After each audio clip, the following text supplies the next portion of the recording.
හරි පුතේ. අද අපි කතා කරන්න යන්නේ ඉන්ෆර්මේෂන් ඇන්ඩ් කමියුනිකේෂන් ටෙක්නොලොජි කියන පාඩම. එතකොට මේකෙදි අපි එක්සෑම් එකේදී මම මේ කරන්නේ O level අයට රිවිෂන් එකක්. එතකොට මම මේකෙදි මේ ફોකස් කරන්නේ එක්සෑම් එකට වැඩියෙන්ම අහන්න පුළුවන් ප්‍රශ්න ටික. මුලින්ම එක්සෑම් එකේදී අහන්න පුළුවන් ප්‍රශ්නේ තමයි data and information. මොකද මේ data සහ information අතර වෙනස? What is the difference between this data and information? data කියන්නේ මොකද්ද?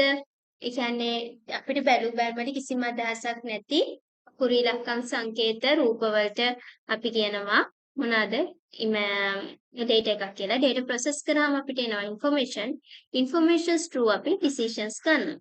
එතකොට අපි සරලව කිව්වොත් දත්තයක් දිහා අපිට බලලා තීරණයක් ගන්න බෑ. ඒව සාමාන්‍යයෙන් විවිධාකාරයෙන් පැවතෙන්න පුළුවන්. ඒක සැකසීමෙන් පස්සේ අපිට තොරතුරු හරහා තීරණ ගැනීමේ හැකියාව තියෙනවා. ඉතින් මෙතනදී දැන් මොකද්ද එක්සෑම් එකට අහන්න පුළුවන් දේ තමයි ඔයාලට ගිහුව සිනාරියෝ එකක් දීලා input process output කියන එක අහනවා. ඊට පස්සේ එතකොට අපි input එකක් ලියදී අපි noun එකක් විදිහට ලියන්න ඕනේ. process එක verb එකක් ඇතුව ලියන්න ඕනේ. output එක ලියදී noun එකක් තියෙද්දි ලියන්න. ඒ කියන්නේ noun එකක් විදිහට output එක ලියන්න. එතනදී සමහර ළමයි input එකට සමහරවල් process දාන වෙලාවල් තියෙනවා. ඒ කියන්නේ input එකක් විදිහට නෙමෙයි දාන්නේ ඒක process එකක් විදිහට. එහෙම දාන්න එපා. ඔයාලා නාම පදයක් විදිහට ඒක ලියන්න. ඊට පස්සේ දැන් මේ ටික ආවහම මේ තියෙන්නේ මේ විස්තරනේ. ඊට පස්සේ දැන් අපිට මතක තියාගන්න ඕනේ e-government ගැන. e-government ගැන 2021 වගේ වෙනකන් එක ප්‍රශ්න පොඩි MCQ අහුවා. අවුරුදු කීපයක් එක දිගට කියන්නේ 19 21 වගේ පේපර්ස් එක තුනක අපිට ළඟ හම්බෙනවා. හැබැයි ඊට පස්සේ හම්බෙන්නේ නැහැ. ඒතකොට මොකද්ද මේ e-government එක කියන්නේ? යම්කිසි රජයක් තොරතුරු තාක්ෂණය පාවිච්චි කරලා එම රටේ ඉන්න පුරවැසියන් සේවකයන් ඊට පස්සේ ව්‍යාපාර සහ අනිකුත් රාජ්‍යයන් සමග ගනුදෙනු කරයින අපි ඒකට කියනවා e-government කියලා. ඉංග්‍රීසි වලින් කියනවා when a government communicates with its citizens, employees, businesses and other governments by using information and communication technology is called e-government. There are 4 services in e-government. e-government වල services 4ක් තියෙනවා. මොනවාද මේ e-government වල services අතර? G2C, G2G, G2B and G2E.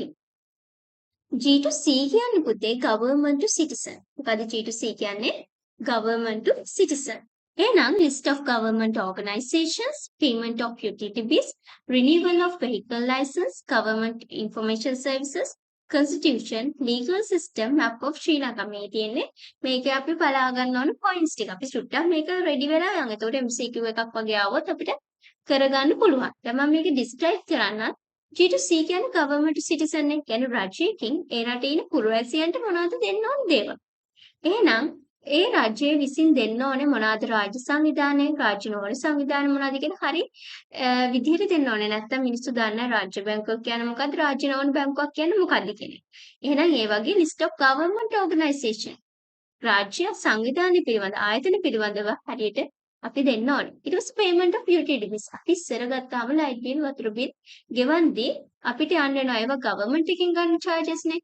එතකොට ඒවා ගෙවන්න අපිට වෙනම සිංගර් එකට ඒ වගේ අපිට ආයතන වලට යන්න වෙනවා. හැබැයි දැන් මොකද වෙලා තියෙන්නේ? ඒවා අපිට online transactions කරගන්න පුළුවන්. ඊට පස්සේ renewal of vehicle license වාහන බලපත්‍ර අලුත්කඩියා දැන් අපි ගත්තාම අපේ තියෙන license එක කාලත් එක්ක අපි update කරගන්න ඕනේ.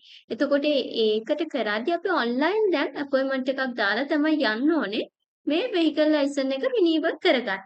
ඊට පස්සේ constitution ව්‍යවස්ථාදායකය විධායකය ගැන ඊට පස්සේ අපි ගත්තාම ඒ රටේ තියෙන නීති පද්ධතිය ගැන රටේ ඉන්න මිනිස්සුන්ව දැනුවත් කරන්න ඕනේ. මොකද අලුත් නීති එකතු කරනවා නම් ව්‍යවස්ථාදායක විධායක වගේ දේවල් වෙනස් කරනවා නම් මිනිස්සු ඒ පිළිබඳව දැනුවත් වීමක් තියෙන්න ඕනේ. ඊපස්සේ map of ශ්‍රී ලංකාවේ සිටියම අපි දෙන්න ඕනේ මිනිස්සුන්ට මොනවාද interested places. ඒ කියන්නේ කොහොමද අපේ places වලට යන්න ඕනේ. මේ පාර කොහොමද මොකද නැත්තම් මිනිස්සු දන්නේ නැහැ. අපි උනත් සමහරවිට map එකක් දාන් ගියත් අතන මං යනවානේ. එහෙනම් අනිවාර්යයෙන්ම government එකේ citizens ලට හරියටම හරි map එකක් ලියව දෙන්න ඕනේ. ඊට පස්සේ දැන් බලමු government එකකින් government කියන්නේ අපේ රටේ රජයෙන් හෝ වෙනත් රජයකින් තවත් රජයකට මොනවද දෙන්න පුළුවන් services. දැන් මෙතෙන්දි කතා කරන්නේ ශ්‍රී ලංකන් government එක ගැන. එතකොට එකක් තමයි visa information. රටකට මිනිස්සෙක් ඇතුළත් වෙනවා සමහර රටවල වීසා බලනවා. ඒතර ඒ වීසා අවශ්‍ය ඩොකියුමන්ට්ස් මොනවාද කොහොමද වීසා ප්‍රොසෙස් එක කරන්නේ එතකොට සමහර වෙලාවට අපිට යන්න වෙනවා වීසා ඉන්ටර්විව් වලට අන්න ඒව කොහොමද වෙන්නේ කියන එක අපි හරි ඕඩර් එකකට දෙනවා ඊපස්සේ ගවර්න්මන්ට් ලෝ ලංකාවේ නීති පිළිබඳව අපි හරියට දෙන්න ඕන ඊට පස්සේ ශ්‍රී ලංකන් කස්ටම් ඉන්ෆෝමේෂන් කස්ටම් කියන්නේ රේගුවනේ ඒතකොට රේගුව පිළිබඳව විස්තර ඕන වෙන්නේ පුතේ දැන් අපි දන්නවා ගංජා වගේ දෙයක් අපේ රටේ ආවහම තහනම් දෙයක්. හැබැයි ඕක ඇත්තම ගත්තොත් ඖෂධයක් නේද? ඕක අපේ මිනිස්සු මොකද කරන්නේ? ඕක වේදලද කොහෙද බිව්වොත් මං හිතන්නේ ඕක මත්ද්‍රව්‍යයක් වෙන්නේ, ඩ්‍රග් එකක් වෙන්නේ. එහෙම නැත්නම් ඕක සාමාන්‍යයෙන් පිටරටවල වල ඖෂධයක් විදියට, බෙහෙතක් විදියට පාවිච්චි කරන දෙයක්. එතකොට එහෙනම් කොහොමද වෙන්නේ ඕක? දැන් අපේ රටේ ඉන්න මිනිස්සෙක්ට ඕක නීතිය දන්න. හැබැයි පිටරට ඉන්න සුද්දෙන් එයාපෝට් එකට ගංජා ටිකක් අරන් යනවා වේලලා හරි මොනවා හරි විදියකට. එතකොට වේලන්න නැතුව සාමාන්‍ය අමුවෙන් ගෙනාවත් ඒක වැරද්දක් නේ අපේ විදිහට. එහෙනම් ඒ මනුස්සයන්ට කස්ටම් එක ගැන ඉන්ෆෝමේෂන්ස් දුන්නේ නැත්තම් මොකද වෙන්නේ? ඒ මිනිස්සු එතනින් ඉතිගම මේ ඩයල් එක ගංජා ගෙනාවා. ඔන්න ගංජා ගහන්න ඩයල් එකක් කියලා ඔන්න අපේ කට්ටිය කස්ටම් එකේ ඇරෙස්ට් කරනවා. එහෙනම් අපි ඒව ගැන සැලකිලිමත් වෙන්න ඕනේ. ඊට පස්සේ guide for tourists. ටුවරිස්ට්ලන්ට අපි ගයිඩ් එකක් දෙන්න ඕනේ ගවර්න්මන්ට් එකෙන්. එතකොට ඒ වගේම තමයි interested places ගැන. සිත් අද ගන්න ස්ථාන මොනවද යන්න ඕනේ තැන්. ඒව පිළිබඳව අපි දෙන්න ඕනේ. නැත්නම් දැන් ටුවරිස්ට්ලා ඇවිල්ලා අපේ ගෙවල් වලට එන්නේ නැහනේ. නේද? අපි යන්න ඕනේ තැන කොහෙද කියලා interested places ගැන විස්තර දෙන්න ඕනේ. ඊපස්සේ map of ශ්‍රී ලංකා ලංකාවේ සිටියම දෙනවා. මිනිස්සු විදිහට අපිට අපේ රටේ යන්න දන්නේ නැත්නම් පිටු රට මිනිස්සු කොහොම ආවත් පුතේ සමහර පාරවල් වල අපිට අපිවත් යන්න දන්නේ නැහැ නේ. ඒතකොට පිටු රට මිනිස්සු කොහොමත් ඇවිල්ලා අතරමං වෙනවනේ. නේද? එතකොට G to G කියන්නේ government to government. ඒක ඕකේනේ දැන්. ඊපස්සේ G to B government to business. ඒතර government එකකින් කොහොමද business වලට support එකක් වෙන්නේ. ඒතකොට G to B එකේ services කීපයක් තියෙනවා. Payment services, banking information, business registration, business and investment information on business organization. දැන් මම ඕක සරලව explain කරන්න. අපි දන්නවා ව්‍යාපාරයක් පටන් ගන්නවා නම් ව්‍යාපාරයක් අපි සාමාන්‍යයෙන් රෙජිස්ටර් කරොත් තමයි ව්‍යාපාරයකට බිස්නස් එකකට හොඳ පිළිගැනීමක් ලැබෙන්නේ. එහෙනම් ඒක ගවර්න්මන්ට් එකෙන් දෙන ඕන ෆැසිලිටි එකක්. ඒ වගේම තමයි ව්‍යාපාරවලට සමහර අය ඉන්වෙස්ට් කරන්න කැමති. සමහර අයට සල්ලි නැහැ ව්‍යාපාරයක් කරන්න. එහෙනම් අපි මේ දෙකොල්ල මුණ ගස්සන්න ඕන. ඉන්වෙස්ට් කරන්න කැමති අයවයි ව්‍යාපාර කරගෙන යන්න කැමති අයවයි. ඊට පස්සේ ඊළඟ එක තමයි අපි payment services ගැන දෙන්න ඕන details. මොකද සමහර දේවල් තියෙනවා අපිට card payments කරද්දී ඒවට government approvals තියෙනවා. සමහර වෙලාවට tax එක ගෙවන්න වෙනවා. එතකොට ඒවට government වලින් permissions ගන්න ඕන. ඒ වගේ අපි banking information. එතකොට bank හරහා transactions වෙනවා නම් එතකොට government එකකින් ඒවා inform කරලා process තියනවා කරා. එතකොට අන්න ඒවා G2B government to business. G2E කියන්නේ government to employee. දැන් අපි දන්නවා රාජ්‍ය සේවකයෙක් වුණාම රටක එයාලට පුළුවන් අඩු පොලියට ණය ගන්න. අපේ ලංකාවේ තියෙන ලොකු ෆීචර් එකක් තමයි ඔයක. පෙන්ෂන් එකයි අර lowest interest එකකට ණයට ගන්න පුළුවන් කියන්නේ loan ගන්න පුළුවන්. එතකොට එහෙම වුණාම අන්නේ loan facilities පිළිබඳව ඊට පස්සේ job එකකට government job වලට apply කරනවා නම් cassette එක ගහනකම් ඉන්න ඕනේ. ඊට පස්සේ මොකද වෙන්න ඕනේ? චක්‍රලේඛන එන්නකම් ඉන්න ඕනේ. ඊට පස්සේ form fill කරලා දාන්න ඕනේ. අන්න ඒ වගේ අපිට process එකක් තියෙනවා. එහෙනම් මේ පිළිබඳව government employees ලව එතන අලුත් දේවල් පිළිබඳව government employees ලව දැනුවත් කිරීමක් කරන්න ඕනේ. ඊට පස්සේ දැන් අපි පාඩමේ ආවහම ඊළඟට අපිට තියෙන field of education අධ්‍යාපන ශාස්ත්‍රය. ඒකට අධ්‍යාපනය ගත්තාම අපිට පන්ති කාමරයේදී anywhere at any time ඕනම තැනකදී අධ්‍යාපනය ලබන්න. ඊට පස්සේ ස්කූල් එකකට ටීචර් එකට ඒ කියන්නේ ස්කූල් හෝ වේවා ටියුෂන් කරන ටීචර් කෙනෙක් හෝ වේවා ඕන කෙනෙක්ට සපෝටිව් මැටීරියල්ස් හදාගන්න. එහෙම නැත්නම් වීඩියෝ ටීචර්ස් හදාන්න නැති දේවල් උනා සර්ච් කරලා බලන්න. ඊට පස්සේ PowerPoint presentation එකක් ඊට පස්සේ knowledge එක අප්ඩේට් කරගන්න. අන්න එහෙම අපිට IT කියන එක පාවිච්චි කරන්න පුළුවන්. දැන් ඔය දේවල් ඔයාලගෙන් අහන්නේ නැහැ පුතේ. ඔයාලගෙන් අහන්න පුළුවන් තැන තමයි LMS Learning Management System. ඒතර මොකද්ද මේ LMS කියන්නේ? Learning Management System එකක් කියන්නේ අපිට වෙබ්සයිට් එකක් දෙනවා. මේ වෙබ්සයිට් එක through අපිට පුළුවන් අපි ස්ටුඩන්ට් කෙනෙක් විදිහට අපිට ඒකට ලොග් වෙලා අපේ තියෙන ටීචර්ස්ලා එක නැත්නම් අපේ ලෙක්චර්ස්ලා එක්කලා කැම්පස් එක ගන්න අපිට කන්ටැක්ට් කරගෙන හෝ අපිට කන්ටැක්ට් කරනවා කියන්නේ කෝල් කරනවා නෙමෙයි මැසේජස් හරහා යන්නේ. එතකොට යාළුවා එක්කලා ongoing process එකක් එනවා. ඒ කියන්නේ අපි කොහොමද යාළුවා එක්ක communicate කරන්නේ, message එන ඒවා බලන්නේ. අන්න ඒවා බලන්නේ LMS එක හරහා. දැන් example එකක් කිව්වොත් දැන් මම යුනිවර්සිටි එකේදී අපිට දෙනවා ලර්නින් මැනේජ්මන්ට් සිස්ටම් එකක් LMS එක කියන එක.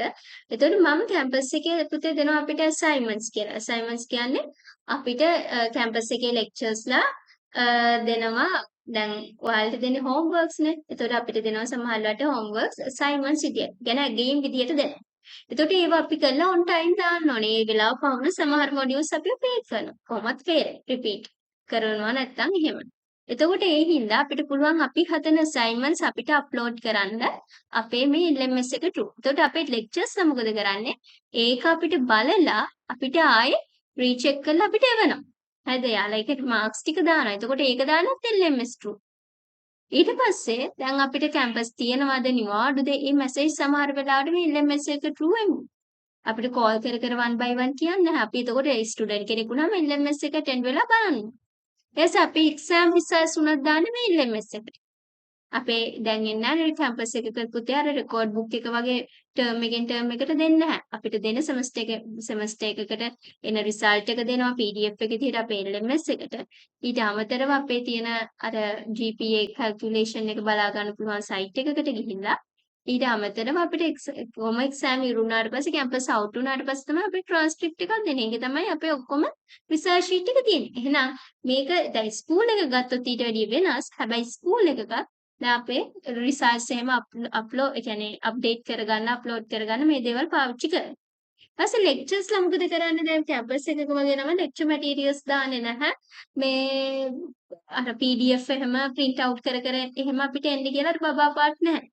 එතකොට මොකද වෙන්නේ ලෙක්චර්ස් ලා අපිට අවශ්‍ය ලෙක්චර් මැටීරියල්ස් ටික WhatsApp එහෙම එවන්නේ අර ඉස්කෝලේ ටීචර්ස් ලා වල. මොකද කරන්නේ ඔය ටික අප්ලෝඩ් කරන්න. දැන් මේ මම කියන්නේ ලංකාවේ තියෙන සිනාරියෝ එකක්. එතකොට මේක අප්ලෝඩ් කරාම අපි මොකද කරන්නේ අපිට අවශ්‍ය දේවල් අපි ලෙක්චර් මැටීරියල්ස් එක්ක කම්පියුටර් එකේ තියෙද්දිම කියව ගන්නවා නැත්නම් අපි print out ගන්නවා අවශ්‍ය දේ. ඊට පස්සේ ස්ටුඩන්ට්ස් ලට දැන් මොනවා හරි questions තියෙනවා නම් ටීචර්ස් ලගෙන් අහන්න මේක true. එයාලා reply දෙන්නේ මේ LMS එකක් හරහා. ඊට පස්සේ අපිට පුළුවන් මේල් එක කියන්නේ වීඩියෝ එහෙම තියෙනවා නම් දැන් මම උනත් දැන් ඔයාලට YouTube එකට දාන වීඩියෝ හදිසි එක්සෑම් එකට අමතක වුණොත් දැන් බලාගන්න. එහෙනම් මේ වීඩියෝ වගේ දේවල් මොකද කරන්න ඕනේ? අපි අප්ලෝඩ් කරලා තියෙනවා අපේ LMS එකට. ඒතකොට ළමයි ගිහිල්ලා ඒකට එයාලගේ ස්ටඩීස් ටික කරගන්න පුළුවන්. ඊට පස්සේ දැන් අර ගෙදරට කෝල් කර වද දෙන්නේ නැහැ කැම්පස් ගියාපුවාම පේරන්ට්ස් ලට. එයාලා මොකද කරන්නේ? කන්ටැක්ට්ස් තියන් ඉන්නවා පේරන්ට්ස් ලගේ. හැබැයි අවශ්‍ය වෙලාවට මොකද කරන්නේ? ඊමේල්ස් වල. ප්‍රොෆෙෂනලි තමයි ගොඩක් වෙලාවට අපිව පර්සනලි කන්ටැක්ට් කරනවා නම් කරන්නේ. එහෙනම් මැනේජ්මන්ට් එකට පුළුවන් අපේ පේරන්ට්ස් ලව හරි අපිව හරි ඊමේල් හරහා කන්ටැක්ට් කරගන්න. අපිටත් පුළුවන් අපේ පේරන්ට්ස් ලටත් පුළුවන් මොකද අපිව මොනිටර් කරන්න. අපේ LMS එක through. එතකොට දැන් මේක ගත්තාම අපේ ලංකාවේ මේක ටිකක් මැජික් වුණාට හැබැයි පිට රටවල දැන් ඉතාලි වල එහෙම මගේ ස්ටුඩන්ට්ස් ලා ඉන්නවා. එයාලා මේවා එයාලට කොහොමද? ඒ කියන්නේ LMS එක through තමයි එයාලා ඔයාලගේ වයසම grade 10 වගේ ළමයි එහෙ ඒ කියන්නේ ස්ටඩි කරගෙන වැඩ ටික කරගන්න. ඊට පස්සේ මේ ICT health sector එකේ පුතේ මේ machines ටික පොඩ්ඩක් මතක තියාගන්න. මොකද ගිය අවුරුද්දේත් ඔය ටිකක් අහලා තිබ්බේ. CAT කියන්නේ මොකද්ද? Computerized Axial Tomography Machine. මේකෙන් වෙන්නේ අපේ මොකද්ද? ඇඟේ අපේ images ඒ කියන්නේ අපි කියන්නේ 3D images බලා ගන්න එක තමයි වෙන්නේ. කියන්නේ ත්‍රිමාන රූප බලා ගැනීම තමයි අපේ CAT machine එක computerized axial tomography machine එකෙන් වෙන්නේ. ඊට MRI කියන්නේ ශරීර අභ්‍යන්තරයේ තියෙන සෛලවල view හොය. නැත්නම් අපි කියනවා internal organs of the body. ඒක බලන්නේ වර්ග දෙකකින් මොනවාද? radio waves සහ මේ radio waves සහ අනිත් එක තමයි magnetic fields කියන දේවල් පාවිච්චි කරලා. චුම්බක තරංග කියන්නේ රේඩියෝ තරංග සහ magnet field කියන්නේ චුම්බක කියන ක්ෂේත්‍ර පාවිච්චි කරලා තමයි මේ අපේ internal organ ශරීර අභ්‍යන්තරයේ තියෙන සෛලවල view එක අපි බලා ගන්න පාවිච්චි කරන්නේ. ඊට පස්සේ ECG කියන්නේ මොකද්ද? අපේ heart එකේ beat එකමයි. ECG කියන්නේ monitor the heart beat. ඊට පස්සේ cardiac screening machine එකෙන් වෙන්නේ අපේ හෘදය අභ්‍යන්තරයේ කොහොමද ක්‍රියාකාරීත්වය movements කොහොමද කියන එක බලන්නේ cardiac screening machine එක හරහා. ඊට පස්සේ ආවම EEG. EEG කියන්නේ electroencephalography. මේකෙන් වෙන අපේ මොළයේ ක්‍රියාකාරීත්වය බලන්නේ. ඒ කියන්නේ අපි වැඩ කරන්නේ කොහොමද? මොළේ කොහොමද මේ ක්‍රියාකාරීත්වය වෙන්නේ? අපි සාමාන්‍ය ක්‍රියාකාරීත්වය ළමයිද අධි මානසිකද අවමානසිකද අන්න ඒ වගේ අපි මානසික ක්‍රියාකාරීත්වය බලන්නේ මොකෙන්ද? EEG මැචින් එක හරහා. එතකොට EEG කියන්නේ ඉලෙක්ට්‍රෝ එන්සයික්ලෝග්‍රැෆි. ඊට පස්සේ ටෙලිමෙඩිසින්. මොකද්ද පුතේ මේ ටෙලිමෙඩිසින් කියන්නේ? අපේ ડોක්ටර් කෙනෙක් හදිස්සිය අපි ළඟ නැති වුනහම පේෂන්ට් කෙනෙක් හොස්පිටල් එකේ ඉද්දි හෝ පිටතැනක ඉද්දි කොහොමද යාට ට්‍රීට්මන්ට් කරන එක කියන එක තමයි ටෙලිමෙඩිසින් කියලා කියන්නේ. එතකොට ටෙලිමෙඩිසින් එකෙත් කීපයක් තියෙනවා. ඉමර්ජන්සි ටෙලිමෙඩිසින්. ඒ කියන්නේ ගෙදරදී හදිස්සිය අසනීප වෙනවා. එතකොට ඒ අතරතුර හොස්පිටල් එකට ගෙනියනකම් කොහොමද අපි මෙයාට ට්‍රීට්මන්ට් කරන්නේ? අද දැන් heart attack කෙනෙක් ආවොත් 19 90 වගේ ආවහම මෙයාට ඒක ඇතුළේ මොනවද ට්‍රීට්මන්ට්ස් ටිකක් වෙනවනේ ડોක්ටර් කෙනකින් අහගෙන. අන්න ඒ වගේ අවස්ථා තමයි ඉමර්ජන්සි ටෙලිමෙඩිසින් කියලා කියන්නේ. හෝම් හෙල්ත් ටෙලිමෙඩිසින් කියන්නේ සමහරවිට අපිට දැන් කොවිඩ් කාලේ එහෙම වුණා පේෂන්ට්ස්ලා ෆුල් දාන්න ඉඩ නැහැ. එතකොට මොකද උනේ? අපේ ගෙදර ඉඳගෙන ડોක්ටර්ස්ලා අපි එක කන්ටැක්ට් කරගෙන එක්ක අපි ડોක්ටර්ස්ලාව කන්ටැක්ට් කරගෙන අපේ ට්‍රීට්මන්ට්ස් ටික ගත්තා. ඊපස්සේ ටෙලිමෙඩිසින් කන්සල්ටේෂන් සමහරවිට අපේ මේ කියන්නේ ප්‍රධාන ડોක්ටර් අපේ කියන්නේ අපේ ඉන්න ප්‍රධානිය එතන නැති වෙන්න පුළුවන් වාට්ටුවේ. එතකොට මොකද වෙන්නේ? එයාට කොහේ හරි කියන්නේ ගිහින් තියෙන්න පුළුවන්. එහෙම නැත්නම් එයාට අසනීපයක් වෙන්න පුළුවන්.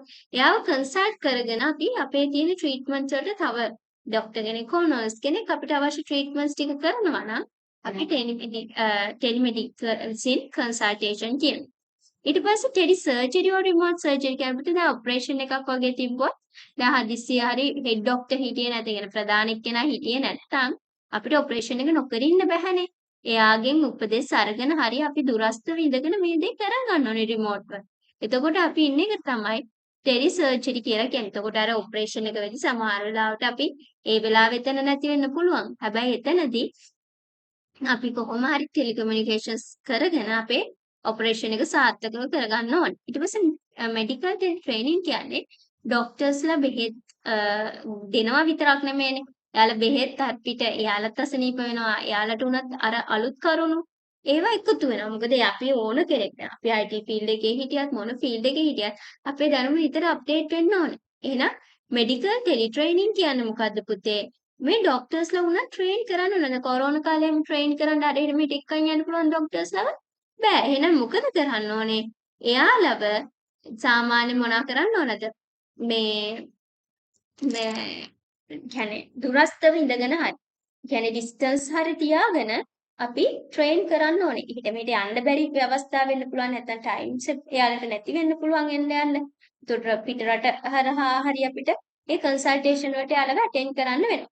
එතකොට මේකේ තියෙන ඇග්‍රිකල්චර් සෙක්ටර් එකෙත් ඒක ලොකුවටම බලා ගන්න ඕනේ නෑ මේ පරීක්ෂාම එකට. මේ RFID කියන්නේ රේඩියෝ ෆ්‍රීකවන්සි අයිඩෙන්ටිෆිකේෂන් ඩිවයිස් කියන එක.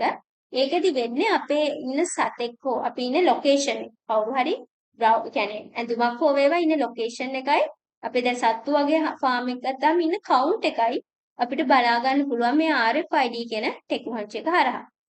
ඊට පස්සේ ඔයාලා අනිවාර්යයෙන්ම විභාගෙදි බලා ගන්න ඕනේ history of the computer. ටිකක් ප්‍රශ්න අහන්න ඉඩ තියෙනවා අහලම නැති තැන්. හරිද? ඔක්කොට මේ history එක අහලා නැහැ IT වල. එහෙනම් බ්ලේස් මුලින්ම වෙන්නේ මොකද්ද? abacus එක හොයාගන්න.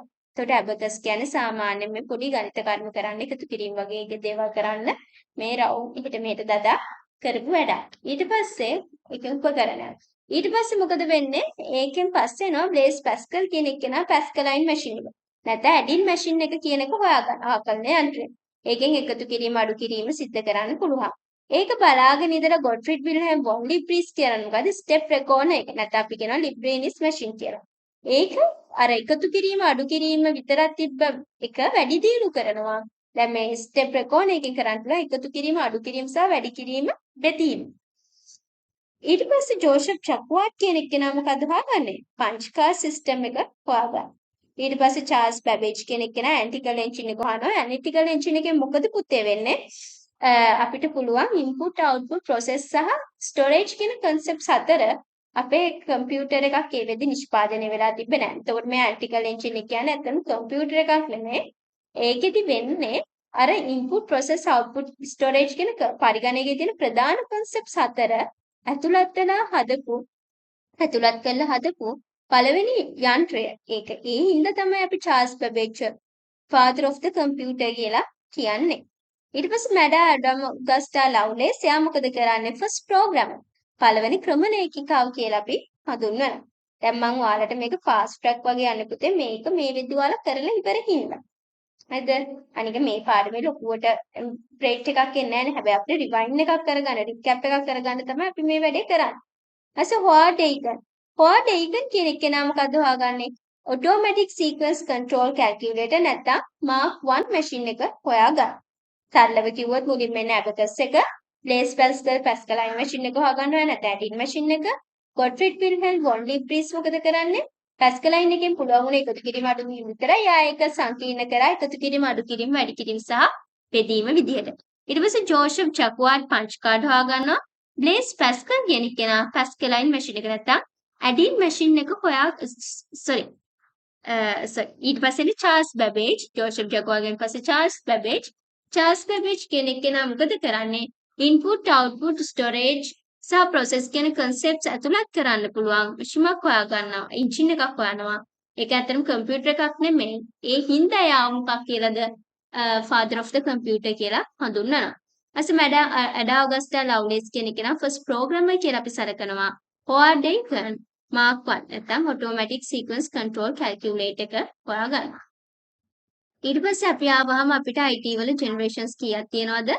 5ක් තියෙනවා. මොනවාද generation 5? first, second, third, fourth and fifth. එහෙනම් first generation එකේ technology එක මොකද්ද පුතේ? vacuum tube.